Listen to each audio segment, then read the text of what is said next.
Hello, nice to meet you. So I have in my hand a collection of letters like this one, all dusty and fascinating letters. The first one, this one, dates from 1910 and tells the stories of Annabelle Underwood. In this video, all you have to do is listen and enjoy the story I am about to tell you.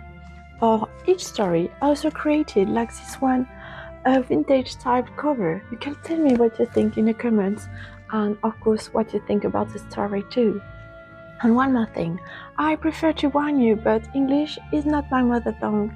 I promise I will try to improve as quickly as I can, and for the acting too, I promise I will try to do my best. So now you know everything, shall we begin? This story, the first one, is called The Scarab Case. Let us recap the first part of the story, if you do not mind, before tackling the ending. We are in Paris, 1910, in the Grande Galerie de l'Évolution, at the Jardin des Plantes, wine detail, trouble and entomologist.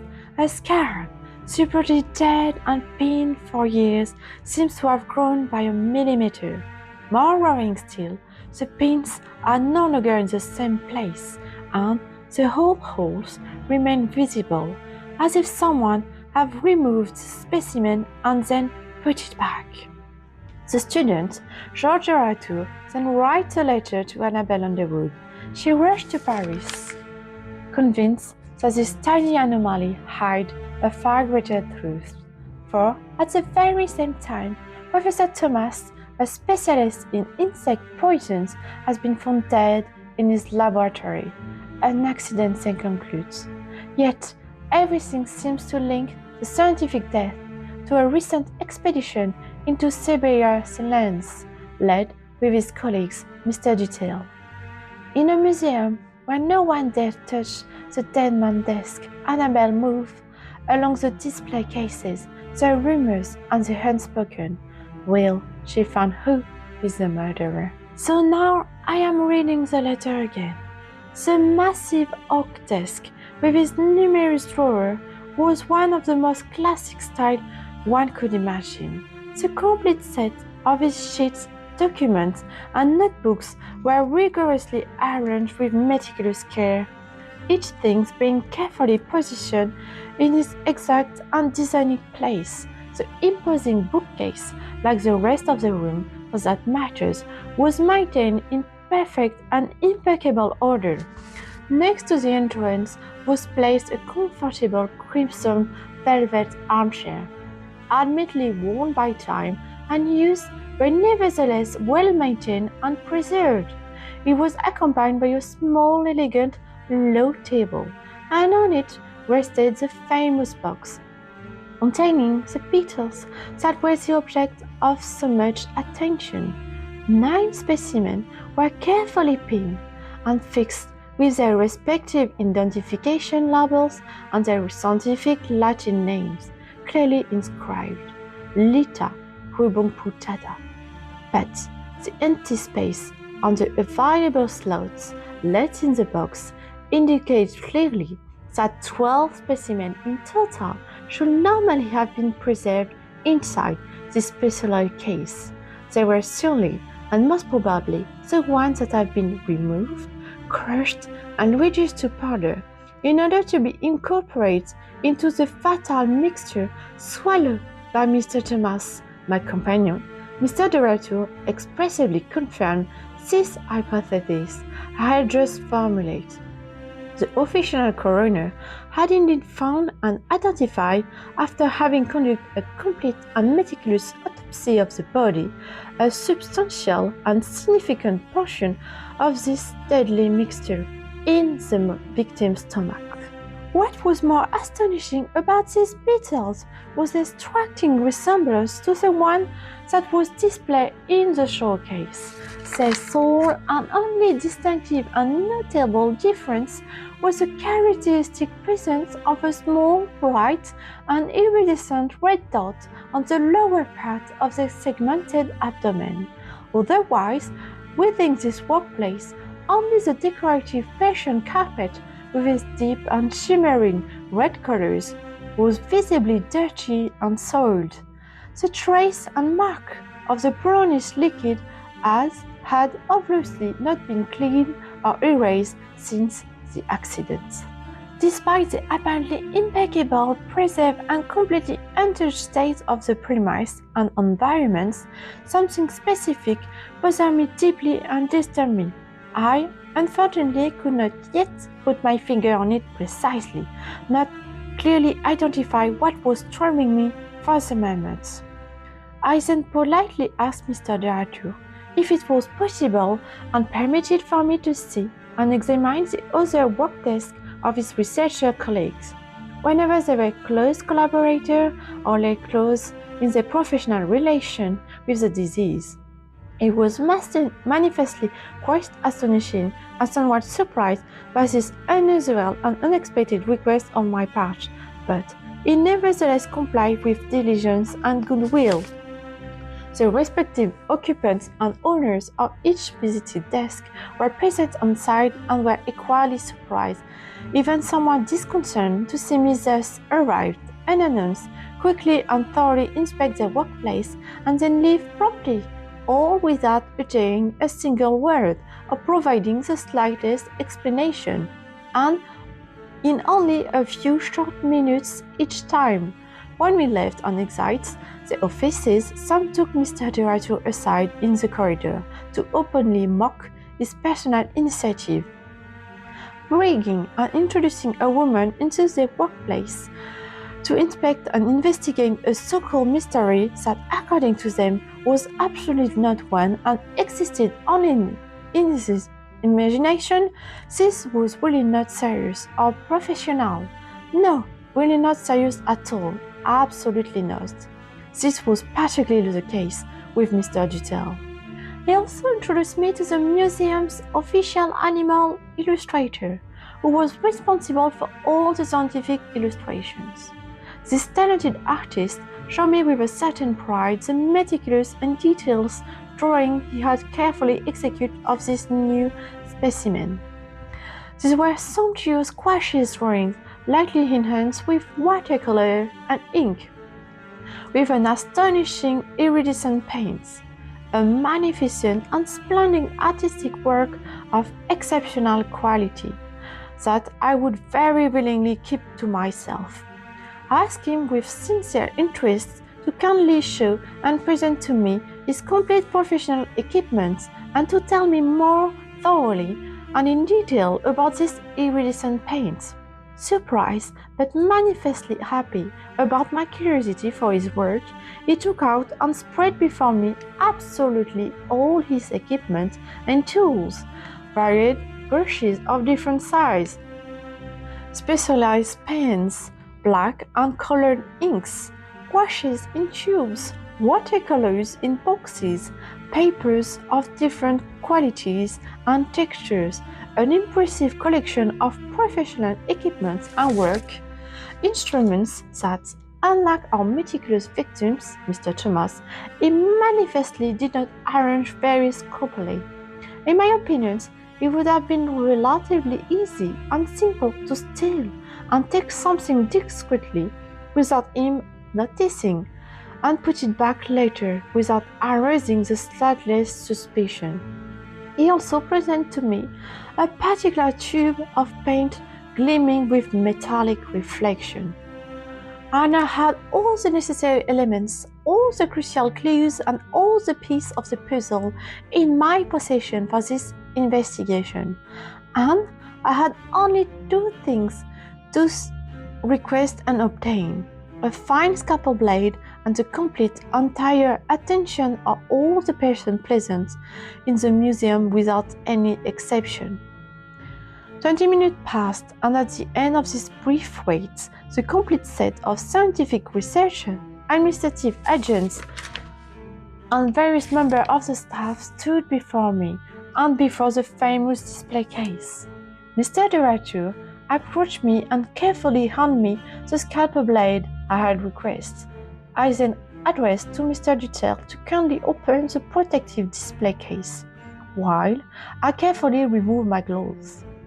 He was visibly surprised and somewhat disconcerted by this request, but nevertheless complied with diligence despite everything and despite his obvious reservation. I sized with infinitely delicacy and great caution the small mysterious petals and carefully placed it in the hollow of my right hand. With the sharp blade of the scalpel, I then began to scrape meticulously and with extreme attention the lower part of his segmented abdomen. Very gently, progressively, and gradually, the tiny iridescent red dots appear little by little beneath the layer of paints that conceal it. And ladies and gentlemen, I say solemnly, beginning my argument, what you see before you are absolutely not a beetles of the species Lita parvus, as one might initially believe, but truly and genuinely an authentic specimen of Lita rubocutata, a specimen that was discovered in the remote and isolated depths of Siberia by Mr. Dutel and Mr. Thomas during their expedition to those distant lands. You are all wondering how it ended up here in this particular display case, why it was covered and concealed under that layer of paint and hidden within this collection, rather than being in its appropriate original box where it should normally have been. This is a stupid, clumsy mistake made by the one who caused and orchestrated this so-called unfortunate accident that befell Mr. Thomas. Yes, I say it clearly and I proclaim it openly. Mr. Thomas did not die as a result of a simple accidental and involuntary bad dosage, but he was well and truly murdered. You really should have seen the reaction of the assembly crowd. It was absolutely thrilling and gripping. All these people who suddenly and instantly looked at one another with suspicion, accusing each other with their gaze. Who then is the cupid responsible for this terrible act? Who among you? For that, we must go back in time, well before last month, to last year, during this famous Siberian expedition. The one who discovers a new specimen is not you, Mr. Dutel, but indeed Mr. Thomas, isn't it? No, say nothing. Don't try to justify yourself. There is no point. Listen instead to the progression of my thought and this story. You can try to justify yourself afterward, but you are the cupid. You are the murderer. At that moment, all eyes turned away from me to settle on him. He tried to respond and justify himself, but I didn't give him a chance. Shh! I told you to wait. Now let us resume, if you please, and in silence. The crossing was difficult, wasn't it? Much than expected. Neither the coldness of the climate nor the bareness of the landscape you had anticipated them, and it is thus, as indicated in the articles, that you saved Mr. Thomas' life when he was nearly killed by a rock that fell there by chance. Generous, and wanted to please you, knowing that you would soon retire, and it might be said, without having made any great major discovery in your existence, he offered you the attribution of this species and the privilege of naming it. It was now your discovery. Back in Paris, Mr. Thomas asked you if he could work with the specimen you had brought back, and, of course, you accepted. Mr. Thomas thus said about studying this specimen on the toxic pores. He is indeed passionate about poison, but for a good reason, not to kill, but to save. You see, the line between the two can be very thin. He was trying to treat pain with his concoction. In small doses, these insects, reduced to powder, have a strong anesthetic power. One feels no pain, no sensation for several hours, and, unlike other products, they apparently would have very few side effects. How do I know all this? It's thanks to these little notebooks that I discreetly stole from Mr. Dutel's desk during our visit earlier. These notebooks, even though it's filled with your handwriting, you sure are meticulous, I grant you that. This notebook, or at least The content of this notebook is not yours but Mr. Thomas. Inside is the entirety of his research and analysis on the subject, with you who tragically copied without the slightest shame. Indeed, Mr. Thomas was on the verge of finding a revolutionary remedy in the world of medicine. And having been there, you know that these beetles exist by the hundreds of thousands in Siberia. A local resident, accustomed by the climate and the mountain, could supply you very easily. If a python were filled, there was enough to become rich. Very rich was the name, Mr. Detail. Don't ask me where I get this information. But I know that your accounts are at their lowest, following bad investments and bad decisions. So, it was a way for you to earn a lot of money quickly to pay off your debt without anyone noticing. Except that, you see, Mr. Thomas was certainly generous with you once because you have saved his life, but this was different. This was his work, and he didn't want to sell it, but to give it away so that as many people as possible could benefit and suffer as little as possible. You see, his two parents died of tuberculosis, and he himself had contracted it as a child. So, he knows the suffering of the sick and wanted to find a way to help. But his kindness didn't suit you at all because you, unlike him, needed money and fast. The creditors must have frightened you, and then your research wasn't progressing as well. Success wasn't forthcoming. So, seized by despair, you decided to finish it off. He had only spoken to you about his discovery, and you have made sure that no one else knew about it. So far, I think we agree. The motive was therefore, once again, money and greed. Now, let us move to the method, to the Machiavellian scheme that you put in place to make his disappearance seem like an unfortunate accident. On the evening of the crime, just before your departure with Mr. Dumas to the Théâtre du Châtelet, you went to visit Mr. Thomas in his office. Nothing suspicious about that. You are good colleagues and you often work together. But in truth, you had come to add poison to the vial he was preparing. Working on this kind of toxic and dangerous experiments, the medical examiner would not be able to realize that you yourself had reduced one of the beetles to powder and put it in the mixture. They are so small, 2 to 3 grams.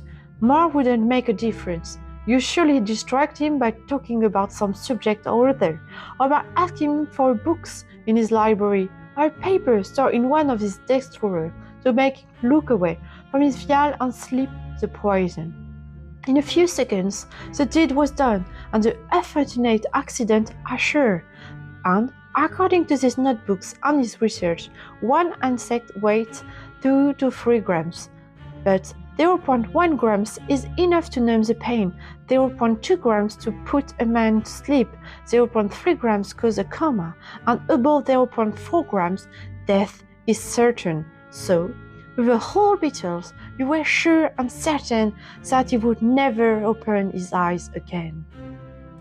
Once your task was accomplished, you went as planned to the theatre in company of Mr. Dumas. Afterward, you invite him to drink at your place, thoroughly by offering him one of your famous bottles of I don't know what.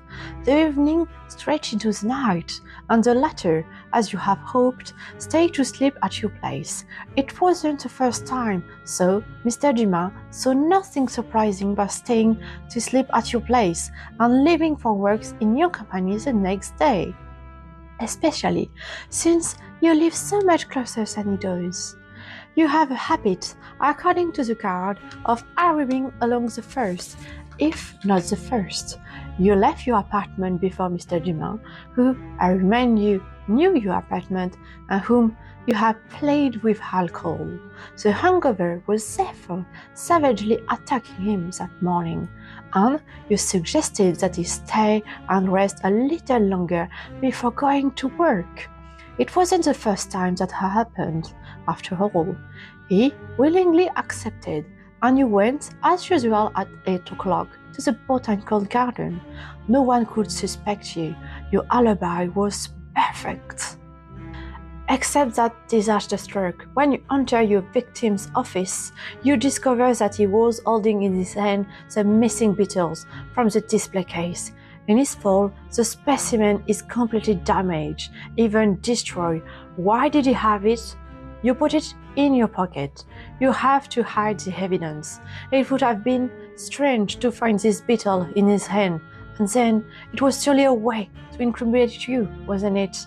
Because this species, too, you discovered together, and you took credit for it again.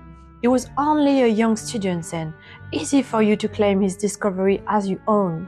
Panicked, you know that you only had about 10 minutes before your next colleague arrived. So, in a stroke of genius, I grant you that. Also, you take one of the specimen from the box and you rush into the painter's office. It's a mess, so if you take a little paint and make a few stains, no one will notice, not even the owners. You use a famous iridescent paint by mixing it with green and you cover the red spots of the specimen abdomen. In one brushstroke, the trick is done. You wrap your brush in your handkerchief and slip it into your pocket because you hear noise a few floors below. Quick, you put the freshly painted beetle back in the display case and close it before calling for help. In the chaos, no one will notice the switch. Impossible to see the difference, even up close. Well, until your very young student realize there is a problem. There, you have the scheme and all your disguise, Mr. Thomas poisoning. Now remains the intangible and irrefutable proof, you will certainly tell me. This proof is found precisely in these very notebooks that I hold in my hand. As I was explaining a few moments ago, you hastily and urgently put the brush in your pocket, wrap hurriedly in your handkerchief, but unfortunately for you, unfortunately for justice, a bit of that very particular paint stained one of the pages of these precious notebooks. Although you constantly scraped and tried to remove the stain that was visibly on the outer cover, you obviously did not notice or didn't see the one that was discreetly in the inner pages of the notebook. Or perhaps you didn't think it was necessary to remove it. Unless I am mistaken, and I know I'm not, I think you will agree with me, it is quite simply impossible for these very specific colors, mixed and prepared by your own hands, to be found both on the beetle in the display case and on the page of these notebooks if you are not truly the cupid of this crime. No response came from him, not a word, not even a murmur.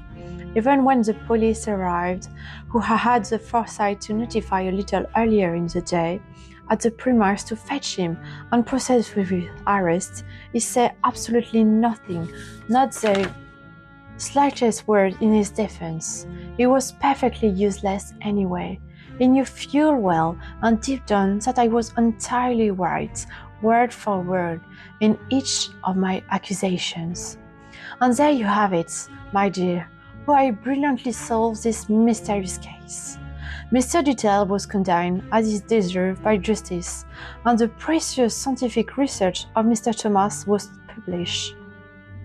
Unfortunately, I must confess, the hope for success did not truly materialize because his revolutionary remedy ultimately caused, contrary to his initial findings, far too many undesirable and unpleasant side effects, including terrible migraines lasting several consecutive days, as well as persistent and very troublesome nausea.